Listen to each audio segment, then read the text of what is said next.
that's the key here. If you're starting something new, really got to find the people who are not just there to sell you something because they think it's good, or maybe they just need the money and they're just trying to sell anything that they've got. You've got to be really careful about that and not get caught up in trends or fads, which that certainly was a fleeting one there.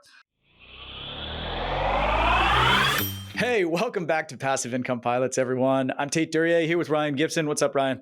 Hey, Tait. I'm broadcasting live from our Golden office in Colorado. So excited to see you. Excited to connect. Excited to see you as well. Yeah, it's been a busy month. I'm almost through simulator in the 330, going from 8 years in the left seat back to first officer of the year. Hanging up my check airman reins and going back to the ultra senior wide body FO life. That sounds like upgrading to me. I couldn't be more excited. Congrats. Yeah, I could hold captain on it, but man, I am excited. So focus on more real estate, fly some fun trips. I'm really excited about the change. It was time. That's great. Well, I just got back from skiing in Park City with our investor ski retreat, and a couple of Hawaiian pilots were there actually. So we missed having you. And I wanted to be there, but I was busy doing V1 cuts. No, that's right. That's right. Well, cool. I'm excited about the guest today. It's actually a doctor, dentist, former dentist, I should say, who runs a financial education group for other doctors. And that's kind of where the show's headed. So, when I met Dr. David Phelps, I immediately thought, what a great guest to have on the show to kind of expose what the doctors are learning about in this industry and how they're acquiring knowledge and investing and expanding the horizon. And I think David has an awesome story. Number one, he does, and I think we talk about this in the show, but it's like one of those things where you don't really think you need to get something going on the side, but man, did it pay off for him? And we're going to have him tell the story. So, Tait, tell me about his background a little bit. Well, he's got a quote on the bottom of his bio that resonates really, really well with what you just said. The greatest risk in life is doing nothing. And I just love that. It's so true. So David is the founder of Freedom Founders. It is a dentist group that helps other logical, rational professionals become dreamers, then strategically manifest those dreams into freedom. Under David's leadership, Freedom Founders mastermind community grows exponentially year by year, providing a pathway to freedom for many professional practice owners. So I'm really excited to get to the show. We talked about a gamut of things. So any parting thoughts before we jump in? No, I'm excited to get into it. Let's get to the show. David, thank you so much for joining us. My pleasure. David, we met about just prior to the turn of the new year. And what the way we got connected was you actually run an investment kind of education group for doctors. And I thought this was so interesting because we're basically doing the same thing for pilots. Right now it's kind of a blue ocean market. There's not a lot of people providing unbiased and unfiltered education for, all things investing. We're not necessarily focused just on alternatives or stocks or things like that. So it's really just a pleasure to have you. But before we get started, if you wouldn't mind, kind of tell the story about how that came to be and how you kind of found yourself, helping educate doctors. Yeah, well, like you gentlemen, I started in a professional career. Mine was into the profession of dentistry, general practice dentistry. But before I even got my license to practice dentistry, I was started real estate. I just had always this bug in me when I was in college about trying to learn how to be, a good quote investor. I liked the term. I thought investment sounded good. I had no idea what it meant really. So I read books about stocks and bonds, and really back in I'll date myself here, but it was really back in the late 70s when I was going through college, and I read some books on stocks and mutual funds. Mutual funds were just coming out then. And I thought, well, that's interesting, but I couldn't really make a lot of sense out of it. And I read some books on real estate. A lot of people refer to Robert Kiyosaki's book, Rich Dad, Poor Dad. Well, that was not mine. Again, dates me. I know that book, and Roberts does a really great job of telling the story about why we like tangible assets. But for me, it was actually a book written by a great author. He's since deceased, but his name was William Nickerson. He wrote a book called How I Took $1,000 and Turned It into $1 million. Then it went to 3 million, then to 5 million as version 2, 3, and 4 came out. But essentially, it was about real estate. And I have that book on my shelf. In fact, I have an autographed version. And when I was reading that book in college, it just hit me that I liked the fact that with real estate, you had a tangible asset over which you could, or individually, if you wanted to, exert some control. And I think the three of us here and probably the people who are listening to us like control. That's why we do what we do. We want to be in charge. We want to be piloting that plane, so to speak, figuratively or in your case, literally. And so I jumped right out and found my first capital partner. Well, who's that? Well, usually it's family and friends. And yes, in fact, it was my father. So, hey, Dad, I got a great idea. I'm going to be going to school here. It's back in Dallas when I was started dental school. I said, I can just like everybody else, I can pay rent and have an apartment, which would have been fine, just kind of following the crowd. But I said, why don't we, keyword we, invest in a property together and I'll manage it and you could put up the money. And because I had no money, I had student loan debt and no credit and no way to come up with even a down payment back in the day. So I'll keep the story short. We went through and found a property and I did manage it for the next 4 years until I graduated dental school. And I was moving on a little bit further away, so I couldn't, manage the property. So we sold it and we split about a $50,000 capital gain profit on the house. And back in 1983, that $25,000 was a big chunk of money for me. It's a decent chunk today. And I took my capital, and I kept learning and reading books and getting more of an understanding about how real estate could be what I call today a plan B wealth building plan. Dentistry is going to be my career. That's going to be how I make my money. But I just always thought I need to have this alternative plan, like just in case, or something that I felt like was going to build to something. And I didn't really see how it was going to work, but I understood the basics of real estate enough at that point. I go, there's something here. And so I took that $25,000, my share, and parlayed that into multiple properties because I had to make that money work for me. You guys talk a lot. We understand the power of leverage. Of course, it cuts both ways, but I understood enough about how to use it, I believe, correctly. I didn't stub my toe and built up a portfolio, primarily of single family houses. And then I started learning the debt side or private credit side of real estate, which is also fascinating, and creating notes, buying notes. And that just went on from there. So I was doing dentistry and kind of my side real estate investment gig together.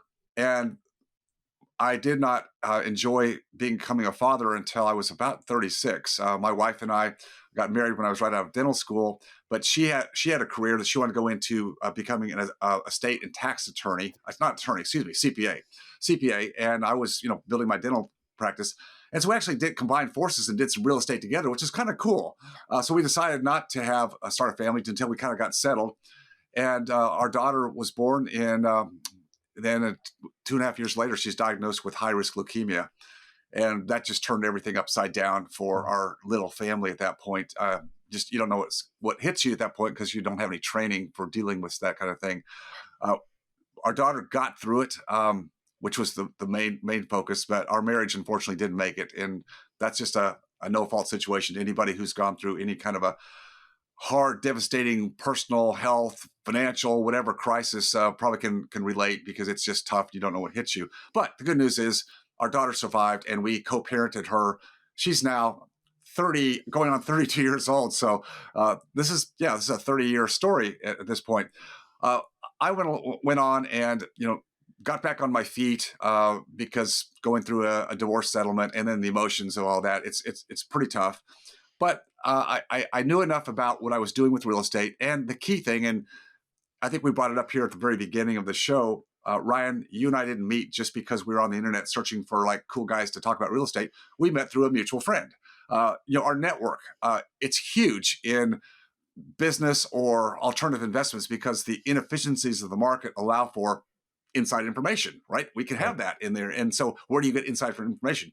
You cull it from the other people you know. And so we were introduced by someone with whom we have great respect. In fact, he's been on your show a couple of times. I checked and saw. I'll just Mr. Derek Long. Love the guy. He's super sharp.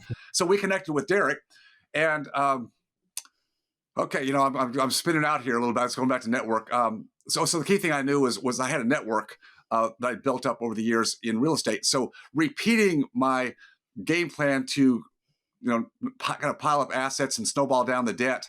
I could do that again much faster the second time because I had kind of start over again when you split all the assets, and I kept the real estate, and it means I had a lot of debt. And I had legal fees to pay. You guys understand. But coming back out of that, it was so muit faster the second time from a financial standpoint. Right. And I think that's because you had the income. But and you had the knowledge in the network. It was the knowledge and network. Yeah, the income certainly that's a base. but I could do it faster because I had the knowledge and the network, so I Right. could get back out and just move faster. So our daughter survived that leukemia bout, and then she unfortunately went through some issues with epileptic seizures, which were not very well controlled. So she's always taking medication. It was just, Mm. and then so 4 years after that, after she got through the leukemia, so now she's age 12. She's in end stage liver failure. So all the chemo, all the seizure medication, it just was caustic to her liver, and the liver was no longer filtering blood. It was actually causing blood to pool in her stomach that should have been going through her liver. And actually, she was, I'll just keep this light, but basically regurgitating blood out of her stomach. It's kind of a scary thought when you see your kid doing that. It's not a good sign. You have no idea what's going on, right? I mean, is her aorta, what's going on? Why is all this blood coming out? So fortunately, they controlled it and put a band around her esophagus, which is where the bleed out was coming, to temporarily hold things together until, by the grace of God, 2 months later, we got the call, and she got the call that another child, unfortunately, met their demise, but their parents had set her up for organ donation. So our daughter, and probably many other kids, were the recipient of that child's organs, which allowed our daughter to live, and I'm forever grateful for that. But that was the point when she was 12, and this was 2004. Well, yeah, 20 years ago this year. My gosh, 20 years ago. Was. And I'm sitting in the hospital, after her transplant. She's in recovery mode, and I'm sitting there just watching her breathe. She's sleeping most of the time, as anybody would after major surgery, and I'm just watching her breathe, and that's when I really had to think hard about, well, what is my position here now? Yes, I need to be financially sound for my family. That's important. But is it also maybe would be good for me to be there? I mean, I was splitting time between, my dental practice and being at the hospital. So back and forth, back and forth. It was tough. And I just made the decision right then and there that I got to make a change. Well, that's good for a dream and a vision. I'd like to be free and just be able to spend time with my family. Who doesn't want that? But then there's the logical, rational side that we all have. It's like, yeah, but I mean, there's a piece that I have to put some pencil to the paper and put some math behind it. Does this logically going to make sense? So I decided all I really need to do is I want to buy some time, not retire, not be financially free for the rest of my life, but could I buy some time? And I did what I tell my people today in Freedom Founders is I just did back of the napkin math. I didn't have a spreadsheet. I didn't have my laptop open. I just basically knew in my head what was my current asset, my current equity in my properties. What was it paying me net? And when I added up, it was enough. It was enough to set me free for, I thought, maybe 18 months. And to sell my practice too, because I had to let that go. I couldn't be responsible for both. So sell the practice, take what I had, take that equity, because I could put it back into assets again, because I knew where to put it. That was another key. I knew where to go. And combined, I thought, okay, I can at least float this thing called being financially responsible for at least 18 months. And I could go back and do another dental practice. I could be an associate somewhere. I mean, all kinds of ways to go. So I thought, this is it. I'm doing it. No looking back. And so I did. And then I never went back to dentistry. Why? Well, obviously, the time away, it gave me a margin of, I guess, looking at my life from different lenses and creativity. And then I had other doctors who I knew who didn't ask me, why did you leave your practice? They got it. Your daughter. Yeah, I get it. But the question was, how did you do it? Because I didn't share what I was doing with real estate all those years. I didn't share it with people. It wasn't part of cocktail conversation. It was just on the down low for me. And when I shared it with, just a handful asked me, and I explained what I did with real estate. They said, well, could you show me how to do it? I said, well, yeah, but if I take you back to how I started doing it when I was single and then married, but with no children, I said, that's probably not going to fit your game plan, because that was really more active involvement. Now, today I'm much more passive, but back then it was active. So really what we did then, it was coming out of the 2008 financial crisis, and, you could pick up any kind of property asset on a discount. So they became my capital partners on really no big deals. Really, I was still just doing mostly single family. I had a mobile home park back then, but that wasn't part of this process. And they came as my capital partners. I'm talking about like 5. Probably we co-invested together probably over $5 million. And we ran, from 2009 to about 15, 16 when we exited those properties. I mean, we doubled the equity and everybody made out really, really well. And as a result, I had more people coming through these people, the doctors, say, well, hey, can you help me too? And then I had to decide again, well, am I going to build us another business around this? And I really thought, gentlemen, I could, but do I want to? And I decided I don't want to do that. And do I need to? And I thought, well, wait a minute. I've been doing this for decades. I know a lot of people, back to network. I know a lot of people who actually have good business operations that either do single family houses or they need to borrow money, or we were starting to look at what you gentlemen do is larger properties, multifamily, self-storage, where you find good operators. And so I knew people out in the space. We just hadn't put anything together. And I said, well, I'll just take a dozen or so doctors who are interested. I said, we'll just do a meeting. We'll just come to a meeting and I'll just share what I know, and I'll bring some other people that I know, and we'll just talk through how this might work. And that was the origins or the origination story of Freedom Founders back in 2010. So 14 years ago. And it just, like you gentlemen are finding it just grew over time to a community today that is just a lot of fun to be kind of in the middle of it, but not actually doing the operations. I want to be passive in my investments. I really don't want to go out and be on the ground anymore. I've been there, done that. And that's a good place to be if you want to learn. But today it's like, who do you know? And how do you kind of vet the best opportunities? All right. I gave that to you there as tight as I could. Well, that's great. Yeah. Thank you so much for being vulnerable and sharing that personal story of your daughter. And it really kind of reminds me of why we do this in the first place, which is, we all love flying, and not all of us, but most of us love what we do.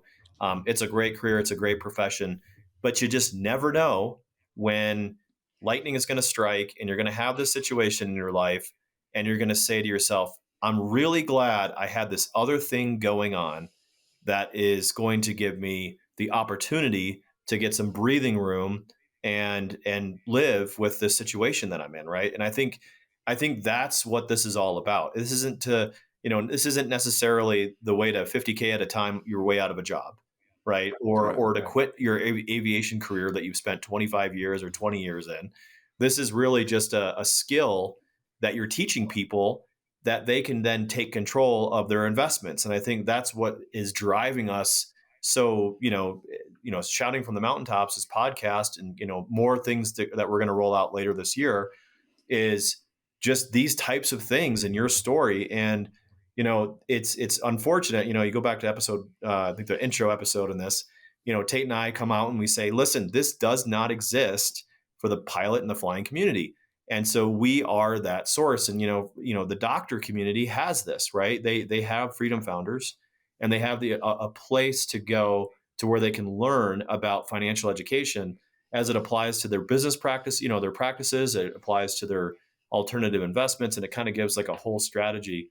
I guess my first question really is, what would you, if you were in our shoe, thinking back, because we're kind of in that same spot to where you are, what would you tell us to give? What would be the one thing you would tell pilots, sort of taking a step into this education space and being a platform to educate?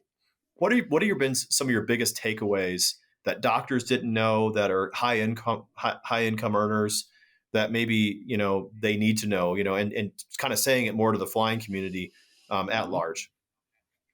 Yeah, well, it's the same, I think, for any professional or business class owner, high income, relatively high net worth. It's the lack of understanding of how you can take your capital outside of your business or from your career. How do you take that capital that you want to put into, quote, an investment? How do you make that capital actually produce income, replacement income? We call it, cash flow, passive or recurring cash flow. How do you make that happen? Most people never have heard of that. They just think, well, you put your money in a 401k, a savings plan, tax brokerage, and mutual funds, ETFs, annuities, whole life insurance. I mean, there's the whole gamut, right?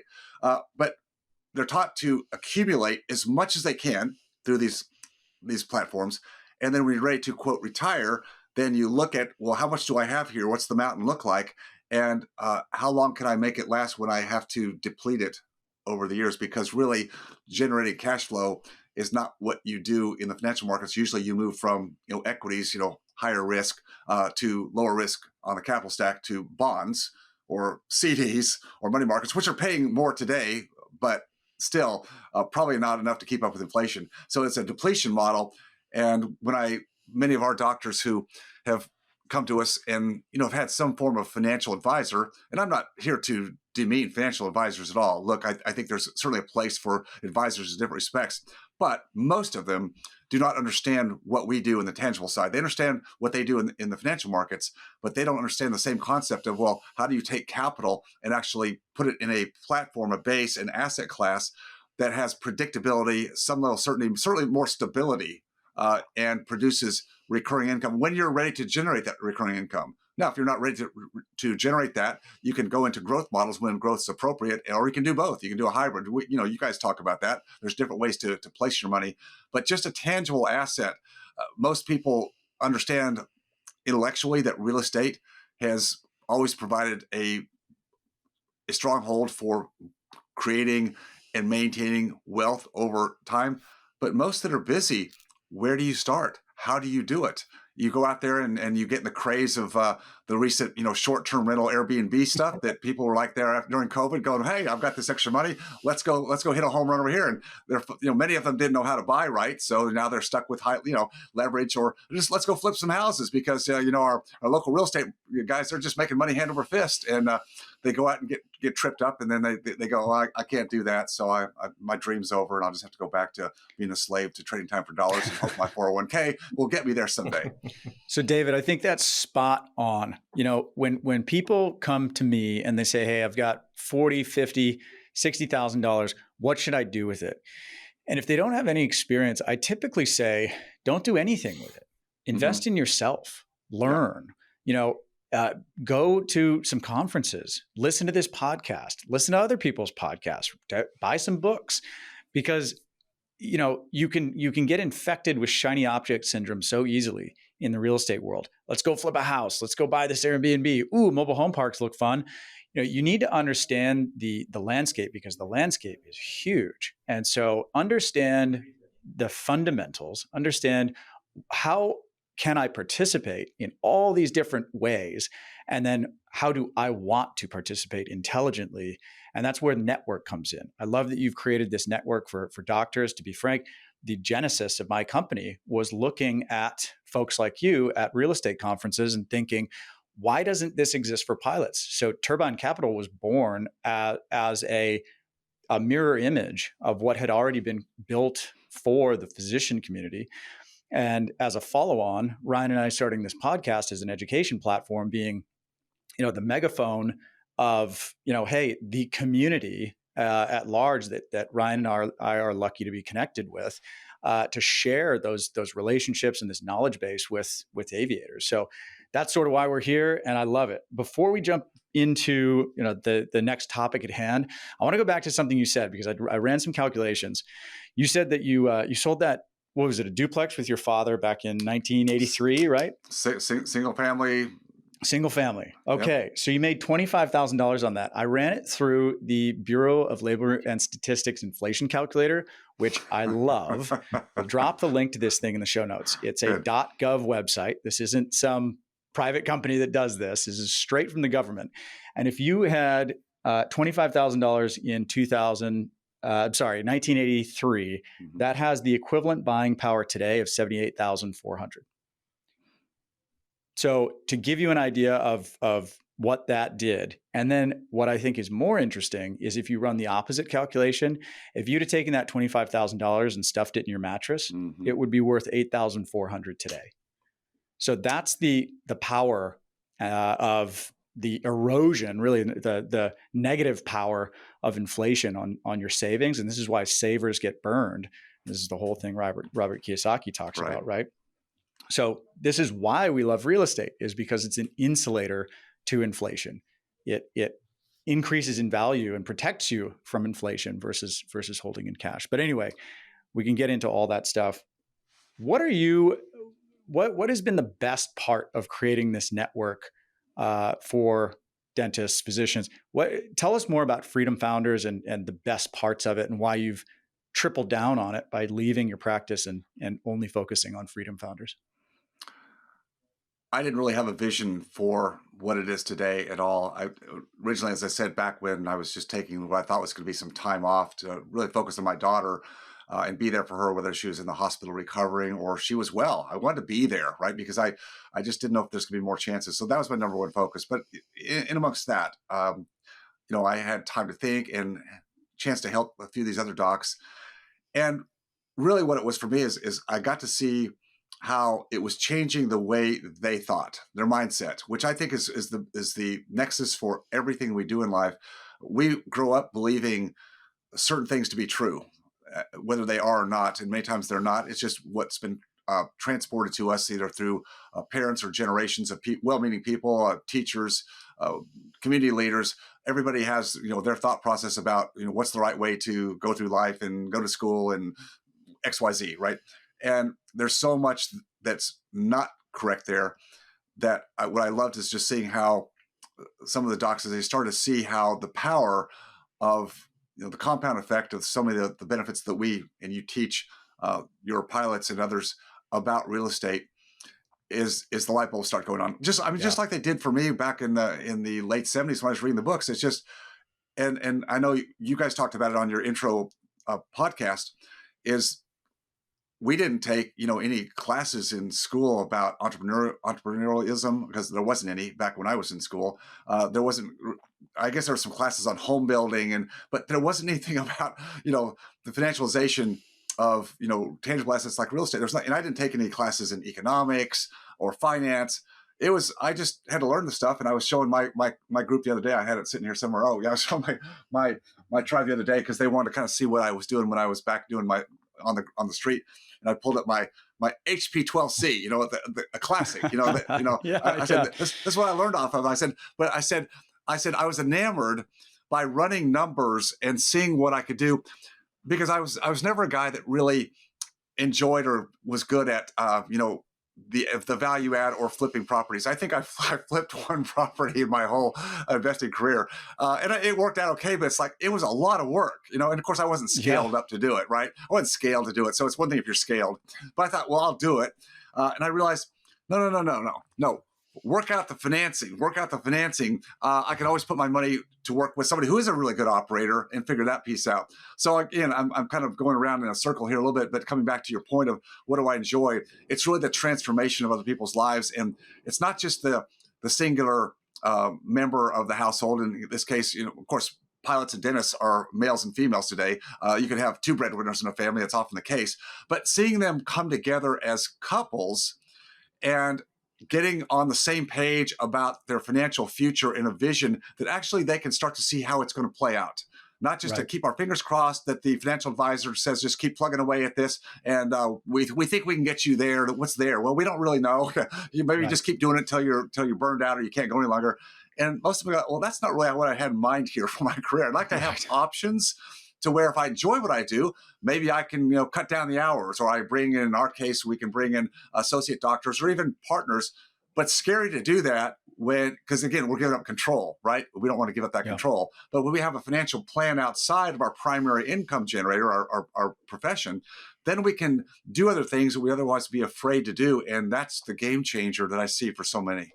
That's so cool. Well, and this is I'm not a conspiracy theorist by any means, but it's crazy to me as someone who started reading financial books as a teenager and has always been sort of, I had the bug like you did at a young age that, we're learning geometry and the Pythagorean theorem in high school, but you don't know how a trust works. You don't even know how a credit card works, how to write a check. It's just, we are setting people up for failure. And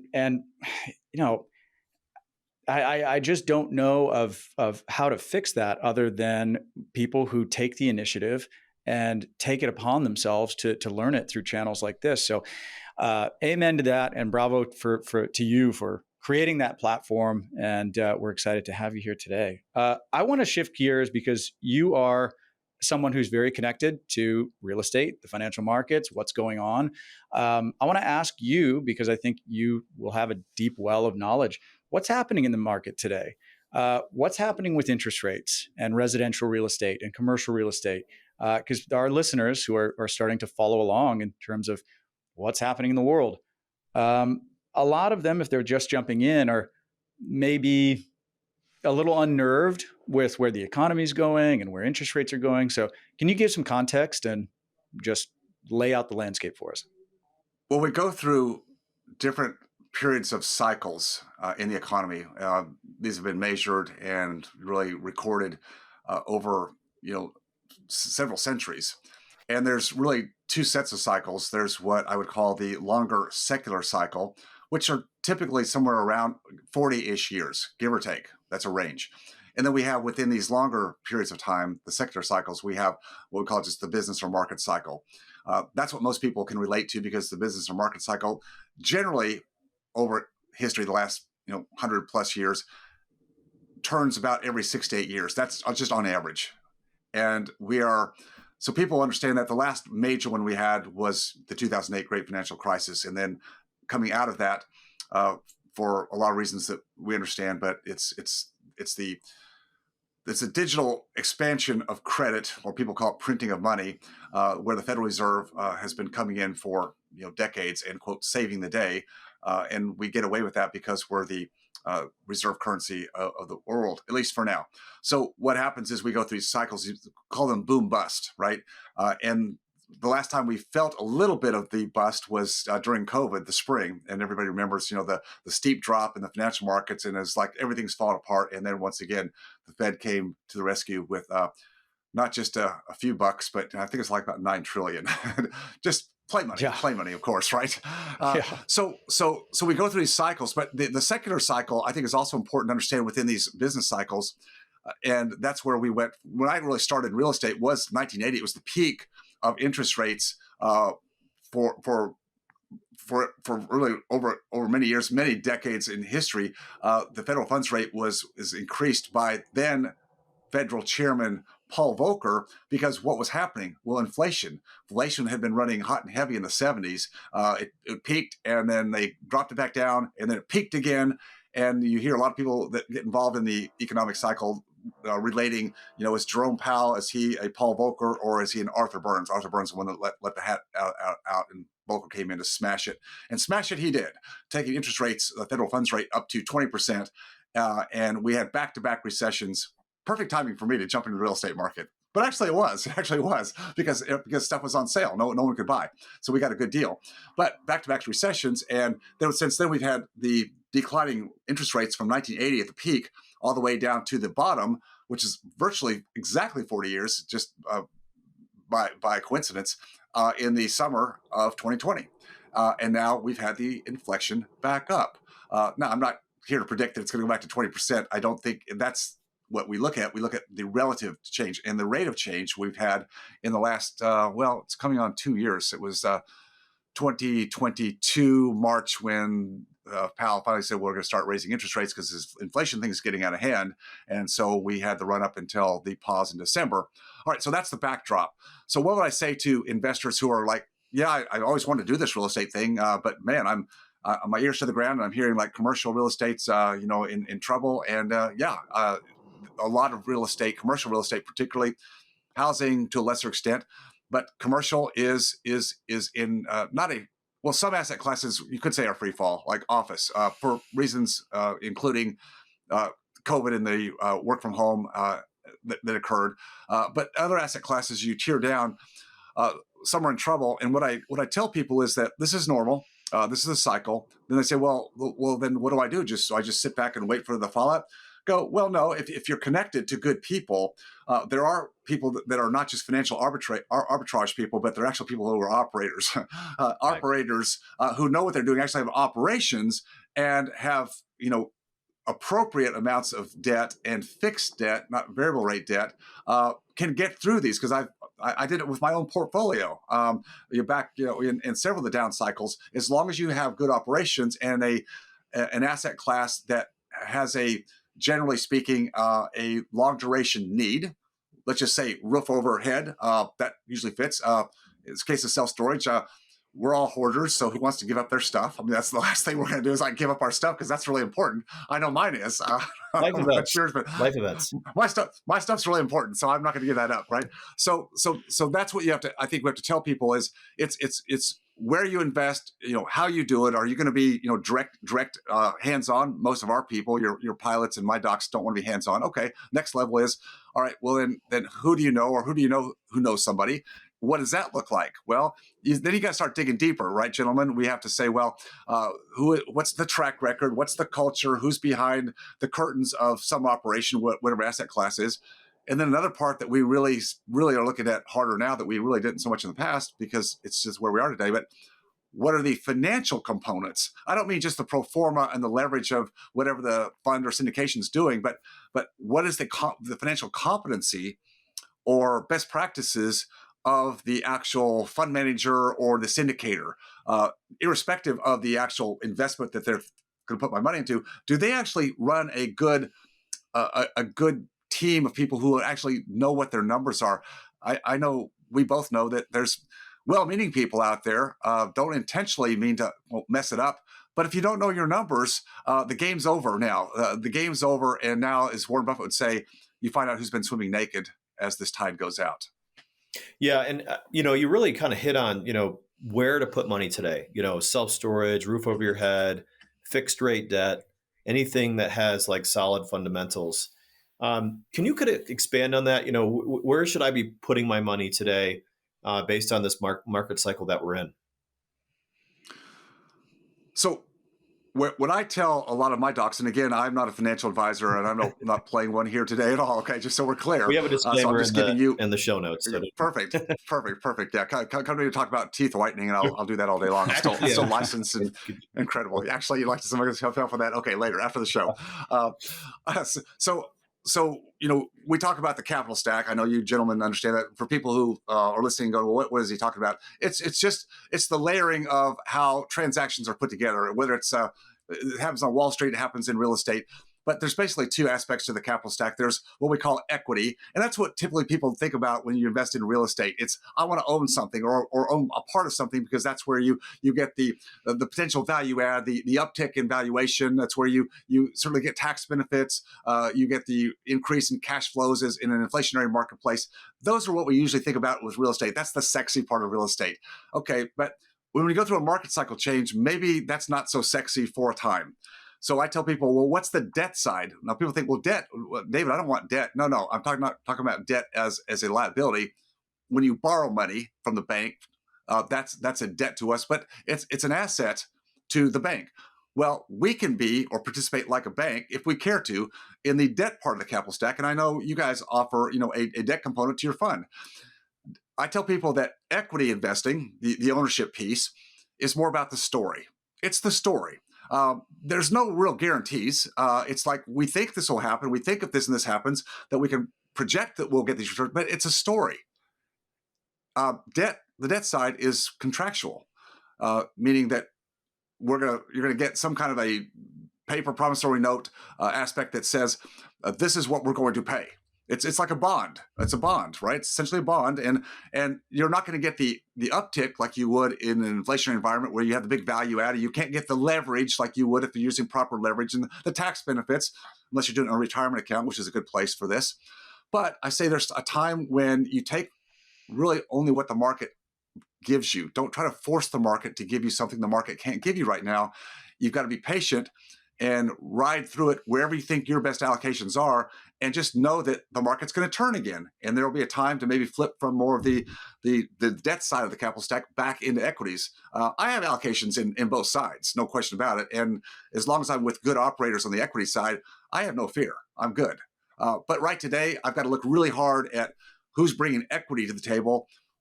What does it make sense today? And it can. Going through the different aspects that you and I, the three of us, would look at, does it check these boxes? Then I might do a play in equity. But for the most part, I'd say if you don't know what you're doing, maybe a good place to start is more on the debt side in private credit transactions or with a fund or syndicator who does that, because overall, you're probably safer in that part right now. I love this conversation. I actually have a thread going on right now on my LinkedIn about this, where we're in this market where, being in common equity, as you suggested, isn't really going to produce you a lot of cash flow necessarily, because the interest rates are super high and the cap rates are low.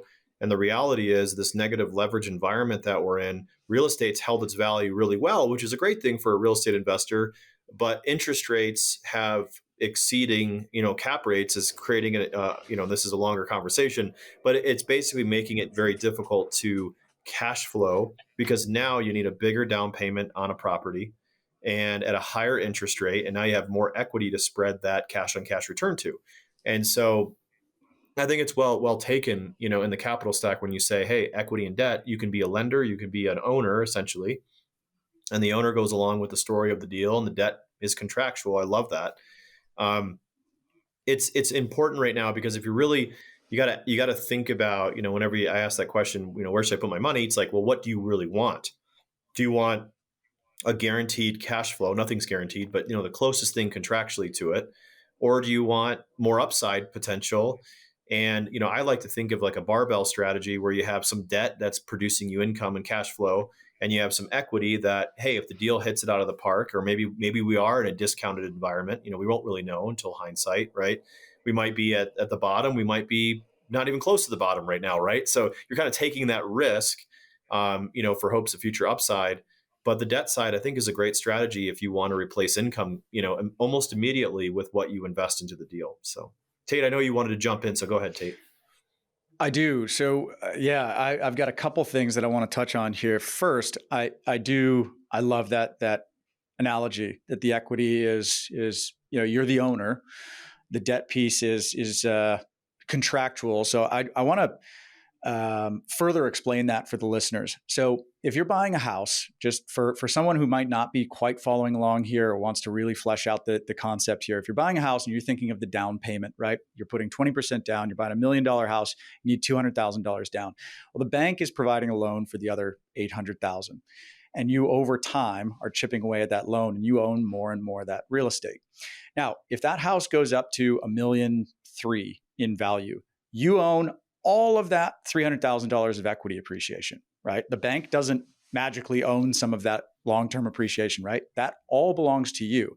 So you have not increased your, $1 million to $1.3 million is a 30% increase in value. But remember, you only put $200,000 down. And now you've got $300,000 of additional equity. So you went from 200 to 500. You've 2.5 times your money. That is the power of leverage. Now, that's on the upside, where it's great to be in equity. If you're on the debt side, while you're not getting the benefit of the appreciation, you are in a more secure position if things don't go well. So remember, the loan amount on that $1 million property was $800,000. If the property goes down to, say, $900,000 valuation, first of all, don't freak out. We hold real estate for the long term. Like, you can ride out the storm. But if you were to sell that, the bank still owns $800,000, and you would be left with only $100,000. So you protect yourself in a downside situation, and the smaller the loan to value ratio is, then the more protected you are. Because if you're at, let's say the loan is secured by the property and it's a 50% loan to value. So it's a $500,000 loan on $1 million of value. That property would have to come down by 50% in value just for the bank to be even Stevens, right? And they're always going to have they're in first position. That's what first position loan means, is they're in first position to collect should you stop paying your monthly payments. It's a contractual term. And if you stop paying, they're going to take the asset because it's collateralized. That loan is collateralized by the property. So I just wanted to interject that to flesh out that concept a little bit more and build that knowledge base. We're actually looking to launch a debt product as well this year. Ryan, I know you've had a debt fund for many years now. David, it sounds like you invest in debt. I've invested in Ryan's debt fund. We'd like to launch one this year. So can I ask in a public forum, what are the things that you look for in a debt fund? We talk about equity all the time on this show. What are the things that you look for underlying in a debt fund to provide that security and that cushion? Well, we're going to start with what are the who are the operators? What are the assets that the debt fund is providing capital to? I was talking Right. to an operator earlier today who similarly is creating a debt fund, and they are going to use the capital in that debt fund to do hard money lending. Okay, I'm not saying that's good or bad. You have to dig deeper. Right. My concern would be, okay, well, what does that look like? Because I'm not right now thinking I'm a big fan in general of a lot of fix and flippers right now for the reasons we know. So I'm not saying it will work or won't work, but where are we lending the money, or where are you, right? Where's my money going? The reason I'm asking this is because I want to call attention to the fact that if anybody sees a debt fund out there and they think, oh, it's debt, great, it's secure, it's safe, it's a contractual Mm-hmm. guaranteed rate, I'm going to make 8% on this and I don't have to worry about anything else. It's not necessarily the case. You need to look deeper and see how are we producing that 8% return, right? So That's sorry, all. David, Yeah. I didn't mean to cut you Yeah. No, off. no, Go you're ahead. fine. That's always the key. You said it is contractual. It's first money out. Well, if it's a first position, there's funds that may be putting the money into a second position or mezzanine debt for people. You think about the floor up from the base floor of a hotel. The mezzanine is the next level up. So that's second position debt. That's going to, theoretically earn a higher rate of return. So that can look good on paper. Well, we're lending money, but again, it's all in the details. And I think this is where investors have to dig in and gain a greater understanding of exactly where the money's going, how it's going to make that money. Because even though it's contractual, if the money's not there, that fund could die a painful death, and Right. you still could, just like a bond fund. If there's no money to pay, then yeah, you could be a bond holder, but what's the assets, and are you going to go take those assets? And typically, in a fund or something, you're not going to be in that position. Right. Well, that's great. You've got so much experience, and looking back over the last 25, 30 years of doing this, I mean, what are some lessons learned? Where have you gotten burned? Where have you what can you share with our listeners on, things that may have happened that you wish you would have known today? Well, the first thing I would say is that stay with what you know. And I'll just give a little story about that. But this was 2004, 2005. So I'd been, doing my own real estate potentially for 25 years and was feeling, pretty good. Things were going pretty well overall for me. And I met somebody who, with good intentions, not a fraudulent person, but was kind of a capital raiser for the oil and gas industry. Okay. Well, you guys know what I'm talking about. We have a good friend in oil and gas. So I'm not saying negative to oil and gas, but the drilling aspect. This was oil shale fracking back in an environment that was west of where I am in the Dallas-Fort Worth area. Is Barnett Shale, big geological development, and it was going big gangbusters back then. And this well-intentioned person just said, "Man, David, you got to get in on this." And by the way, here's the key words. He said, "It's so good, I'm putting my parents' money in it." Well, you hear that and go, "Okay, I'm in." Right? It's good enough for your parents. It's got to be good enough for me. And basically, lawsuits played out everywhere, and capital calls, meaning to keep the thing going. The operators were saying, "If you're an investor with us, we need more capital." And I just said, "I'm out." So I dropped about 300 grand back there in that. So I didn't know anything about it. And that was the problem. I knew real estate, and not that real estate's perfect, but I got out of my lane. So that was the lesson back then. So I've just not deviated. If I'm going to deviate, I've got to dig in all the way and really know what I'm talking about and who I'm talking to. That's the key here. If you're starting something new, really got to find the people who are not just there to sell you something because they think it's good, or maybe they just need the money and they're just trying to sell anything that they've got. You've got to be really careful about that and not get caught up in trends or fads, which that certainly was a fleeting one there. The other lesson is really, as we and I have become more passive in my investing, which is where I want to be, probably looking, as I said earlier, about the second piece of due diligence. Well, there's three pieces. There's the operator, background check, track record. Second piece is what's the legal and structural formation of the fund or syndication you're putting money into. In other words, do you understand it, or somebody helped you understand exactly what the flow of funds are and where you sit in the capital stack, et cetera, what that all looks like. And the third thing that where I have been remiss, and that is looking at the financial capability of the operator. Again, with all good intentions and maybe a good asset class, but are they keeping track of the numbers and running a good best practices in-house or outside, or what's the do they have bookkeepers, CPA, controller? I mean, what does that look like? And I'm not saying you have to go all the way to the top, but it depends upon the operator. But has somebody looked at that? That's not me. I know a little bit about numbers, but I'm not a financial guy where I can go in and look at someone's books and tell you if it's good, bad, or ugly. It's just not my area of expertise. So do you have somebody on your team, on your side, that can help you look at some of those things? I think right now is a really important time to not drop the ball on any of those particular aspects. That's great. And Love that. I guess one of my last questions, as we wrap up, and I wanted to thank you, David, for coming on and sharing your insights and wisdom. My final question I always like to ask is, what in the last 6 months have you? I mean, you've been in this for a long time, but what in the last 6 months have you learned that is something that sort of really has changed your trajectory or really adjusted your way of thinking? Or what's kind of resting heavy on your mind the last 6 months? I think for myself, not that I've seen it all, but I've gone through enough cycles that nothing surprises me anymore. Sometimes it's just coming back and just reviewing what you knew but didn't put into place. But I think for me, because I feel not a fiduciary responsibility, but I feel very much that I really want to be the best advocate for the people that I'm trying to serve without being a financial advisor. A good steward. So I think good steward. Thank you.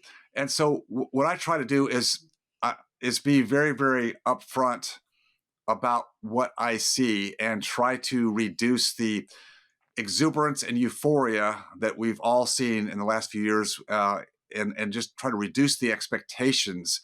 Because again, it seems like everybody that I see wants to chase yield. Yeah. Well, where's the highest return I can get? Can you get me a IRR, internal rate of return of, high teens and 20s, and like we saw in the last few years, because everybody was hitting those home runs, right? Well, where is that today? Well, I got to go find that. And I say, no. This is not a time to be chasing yield. It's a time for patience and more discernment, and wait until the time's right to perhaps seek those kind of returns again when the market provides that for us. I love that. We're very much aligned in our thinking. That's been definitely. I mean, you see so many. I get investors all the time that send me people's OMs and they say, "Hey, what do you think?" And and it's like, man, I mean, I get it. The returns are really good and all that, but I mean, really, I mean, this is a market that's tough. Cap rates are still low, interest rates are still high. There's a lot of uncertainty out there, and just the glamour and the glitz, and it seems like people continue to keep selling that, and it's alarming. So thank you for sharing that. Go ahead, Tate. And I'll just tack on to that with, I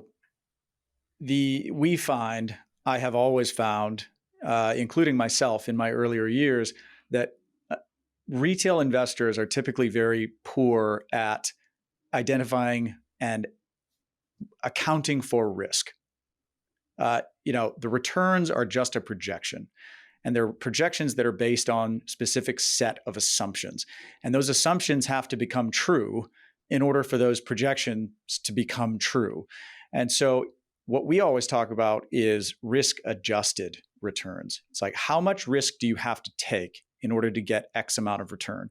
And we are always looking for those asymmetric opportunities where there's not a whole lot of risk and it might be, 8, 9, 10% return, but if it's a very low risk profile and we have a very high probability of hitting those numbers, well, I want to do that all day. So I don't care if it's a 50% annualized return. If the chances of getting it are very low, then your risk adjusted return is basically multiplying the potential return by the probability that it will actually happen, right? Exactly. Well, David, how do people get in touch with you? What's the best way to connect and learn more about what you do? Well, like you gentlemen, I have a blog post and a podcast, the Dentist Freedom Blueprint podcast. You don't have to be a dentist, but I'll make you an honorary one if you want. If you want to jump in, learn about your teeth while you learn how to invest money. But yes. No, I do similar to what you do. You do it for pilots, I do it for dentists. But like, everybody's welcome, right? Because we're talking about stuff that a lot of people want to know about. The website for those who are interested, it's freedomfounders.com. I've got a few books on Amazon that speak to different aspects of investing and how money works, how to make money work. So those are always available for people if they care. Well, thank you so much. We really appreciate you coming on. Yeah. Well, we'll link to all of those in the show notes. Thank you so much for coming on, David. Gentlemen, it's been a pleasure. I really enjoyed the conversation today.